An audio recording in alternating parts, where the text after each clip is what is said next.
ঢাকা বিশ্ববিদ্যালয়ের ভর্তি পরীক্ষায় আমিও 90 পেয়েছি, সেও 90 পেয়েছে।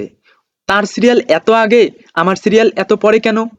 যাদের মাথায় এই প্রশ্নগুলো ঘুরে অথবা যারা মেধা স্কোর ও মেধাক্রম সম্পর্কে জানতে চান, আজকের ভিডিওটি শুধু তাদের জন্য। আজকে আমরা আলোচনা করব ঢাকা বিশ্ববিদ্যালয়ের মেধা স্কোর এবং মেধাক্রম নিয়ে। মোট 120 নম্বরের ভিত্তিতে প্রার্থীদের অর্জিত মেধা স্কোরের ক্রমানুসারে মেধা তালিকা তৈরি করা হয়। এজন্য মাধ্যমিক ও লেভেল অথবা সমমান পরীক্ষায় প্রাপ্ত হিসাবকৃত জিপিএ কে 2 দ্বারা গুণ এবং উচ্চ মাধ্যমিক এ লেভেল অথবা সমমানের পরীক্ষায় প্রাপ্ত হিসাবকৃত জিপিএ কে 2 দ্বারা গুণ করে এই দুইয়ের যোগফল ভর্তি পরীক্ষার 100-তে প্রাপ্ত নম্বরের সাথে যোগ দিয়ে মেধা স্কোর নির্ণয় করে তার ক্রমানুসারে মেধা তালিকা তৈরি করা হয়। অর্থাৎ তোমাদের ভর্তি পরীক্ষা অর্থাৎ এক্সামের উপর মার্ক থাকে 100। তোমাদের এইচএসসি এর পয়েন্টের উপর মার্ক থাকে 10 এবং এসএসসি এর পয়েন্টের উপর মার্ক থাকে 10। এখন এসএসসি অথবা এইচএসসি এর মার্কগুলো তোমরা কিভাবে পাবা? এইচএসসি এবং এসএসসি এর জিপিএ, এইচএসসি এর জিপিএ গুণন 2 এবং এসএসসি এর জিপিএ গুণন 2 করে এই 10 মার্ক পাওয়া হয়। তো মনে করো তোমার এইচএসসি এর জিপিএ 4, সেক্ষেত্রে তোমার এই 10-এর মধ্যে মার্ক আসবে 4 গুণন 2 মানে 8 মার্ক।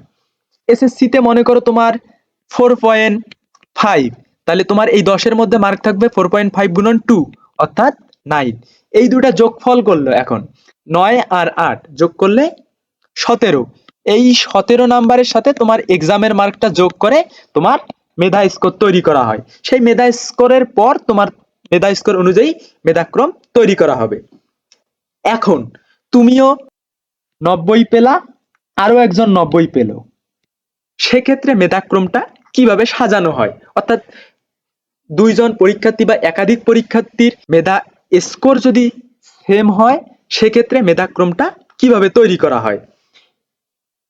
তো প্রথমে দেখা হয় ভর্তি পরীক্ষার প্রাপ্ত স্কোর, যে ভর্তি পরীক্ষার আবশ্যিক বিষয়সমূহ অর্থাৎ পদার্থ ও রসায়নে প্রাপ্ত নাম্বারের যোগফল কত। মেধা স্কোরের জন্য যে 4টা subject plus SSC HSC result ছিল, সেই রেজাল্ট মিলে তোমারও 90 আসছে, আরেকজনেরও 90 আসছে, আরো অনেকের 90 আসছে।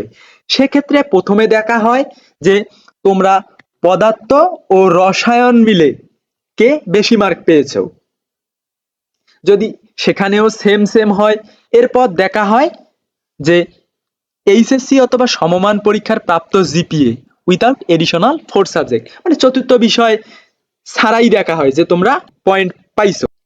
সেটাও যদি সেম হয়, অনেকেরই সেম হয়, সেটাও যদি সেম হয়, সেক্ষেত্রে দেখা হয় এইচএসসি বা সমমান পরীক্ষায় প্রাপ্ত জিপিএ উইথাউট এডিশনাল 4 সাবজেক্ট। এখন 4 সাবজেক্টটা বাদ দিয়ে দেখা হয়, সেটাও যদি সেম হয়, সেক্ষেত্রে যা হয় পরবর্তী অপশনে যে এসএসসি অথবা সমমান পরীক্ষার প্রাপ্ত জিপিএ উইথাউট এডিশনাল 4 সাবজেক্ট। প্রথমে কিন্তু 4 সাবজেক্ট ছাড়াই দেখা হয়, সেটাও যদি সেম হয়, এরপর দেখা হয় এসএসসি অথবা সমমান পরীক্ষার প্রাপ্ত জিপিএ উইথ এডিশনাল 4 সাবজেক্ট।